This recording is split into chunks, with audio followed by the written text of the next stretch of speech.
Isang umagang naghahanap ng simpleng ligaya na uwi sa trahedya. Isang batang may espesyal na pangangailangan, 13 taong gulang, na wala ng misteryoso at ang paghahanap ay nagbukas ng isang madilim na kabanata. Ano ang nangyari kina Sheila May? Sino ang nagpaslang sa inosenteng bata? Samahan ninyo ako sa Pinoy Crime Stories. Tuklasin natin ang katotohanan sa likod ng kasong ito. Si Sheila May Aloy Agoy, 13 taong gulang, batang may special needs. Tahimik, mahiyain, ngunit puno ng ngiti tuwing may magmamahal na naglilibot sa kanyang mundo. Ayon sa kanyang mga magulang, simpleng bata lamang siya. Natutuwa sa maliliit na regalo, natatawa sa mga biro, nagdiriwang ng kaunting kasiyahan kasama ang pamilya. Isang anak na pinagpapala ng ama at ina at ngayoy naging sentro ng isang karumal-dumal na pangyayari. Noong Oktubre 15, 2023, mula sa bahay ng kanyang lola sa Barangay Poblasyon, Bustos, Bulacan, si Sheila May ay biglang nawala.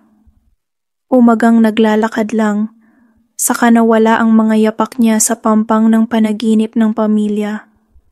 2 araw nang walang makuhang sagot, hanggang sa nagdesisyon ang pamilya na iulat ang pagkawala sa Bustos Municipal Police. Si Sheila May, sigaw ng pamilya habang umiikot sa mga kalye at palayan. Ang awit ng pag-asa, unti-unti napalitan ng takot. Bakit sa isang simpleng paglabas, nawala ang isang batang kailan lang ay naglalaro pa? Agad na nagmobilize ang kapitbahay at pulisya. Paghahanap, pagtatanong, paglalakad sa mga bakanting lote at irigasyon. May ilang nakakita kay Sheila May sa isang irigasyon sa Barangay San Pedro noong umaga ng araw ng pagkawala. Kasama daw niya ang isang lalaki na may tattoo sa braso. Basta yung lalaki pong may tattoo sa binte, ang sabi ng isang testigo.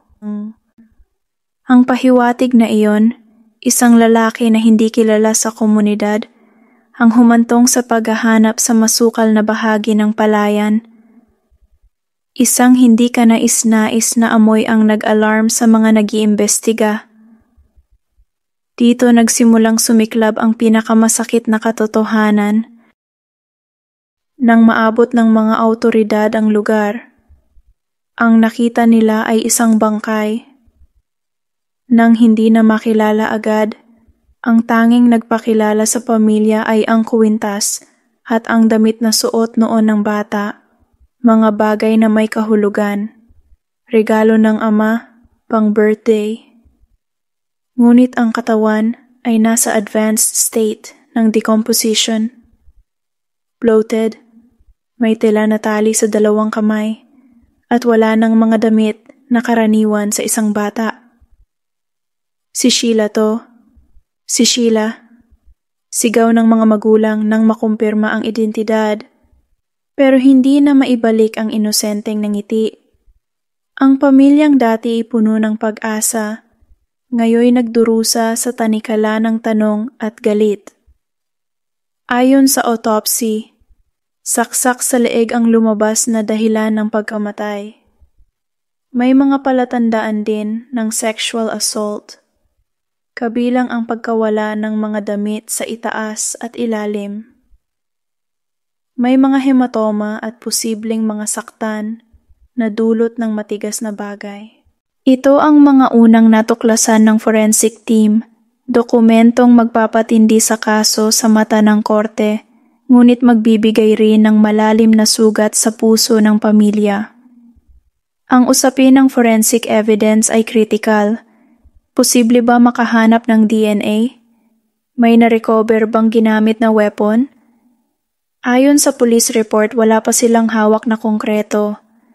Walang na-recover na piraso ng bato o kutsilyo sa crime scene.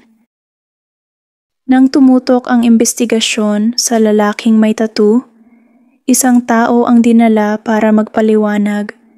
Si Victor, 36 na taong gulang, na unang itinuro ng ilang testigo bilang huling nakita kasama ni Sheila. Ayon sa transcript ng investigasyon, may pagtanggi siya, may panunumbat, at may mga sandaling naglalabas ng emosyon. Umamin ba siya? Hindi klaro.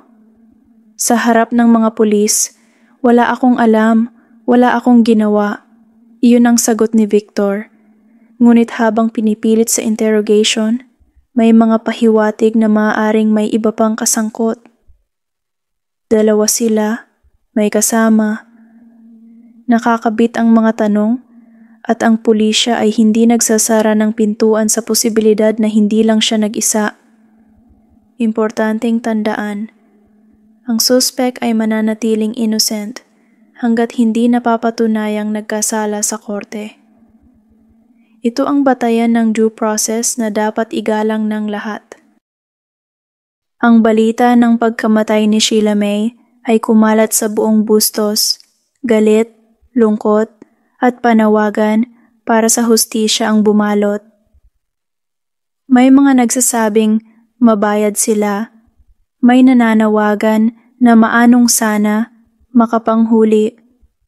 Ngunit sa likod ng galit ay isang pamilyang nagluluksa. Hindi na maibabalik ang anak ko, sabi ng ina. Isang pariralang bumabalot sa kawalan ng katarungan. Noong Oktubre 21, 2023, inihatid sa huling hantungan si Sheila May. Ang isang maliit na seremonya ng pagluluksa ang naging saksi sa alaala ng isang batang hindi na nagkaroon ng pagkakataong lumaki. Habang naghihintay ang pamilya at komunidad sa hustisya, ang sugat ay nananatili.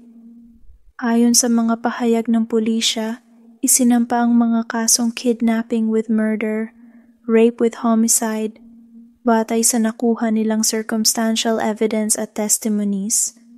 Ngunit ang proseso ng hustisya ay mabagal, kailangan ng matibay na forensic link, mahigpit na testimonya at ang pagdinig sa korte para tuluyang maparusahan ang mga may sala. Kung may alam kayong impormasyon o ebidensya na makakatulong sa kaso, makipag-ugnayan sa Bustos Municipal Police. Sa ganitong mga kaso, isang maliit na detalye ang maaring magbukas ng pinto para sa katotohanan. Ang kwento ni Sheila May ay paalala ng ating kolektibong tungkulin. Protektahan ang mga inosenteng bata, hindi magtiis sa pagpapabaya, at ipaglaban ang karapatan ng mga biktima na magkaroon ng hustisya. Habang naghihintay ang pamilya sa pag-uumpisa ng totoong proseso, tayo rin ay dapat magbalik tanaw. Ano ang magagawa nating lahat para maiwasan ang susunod na trahedya?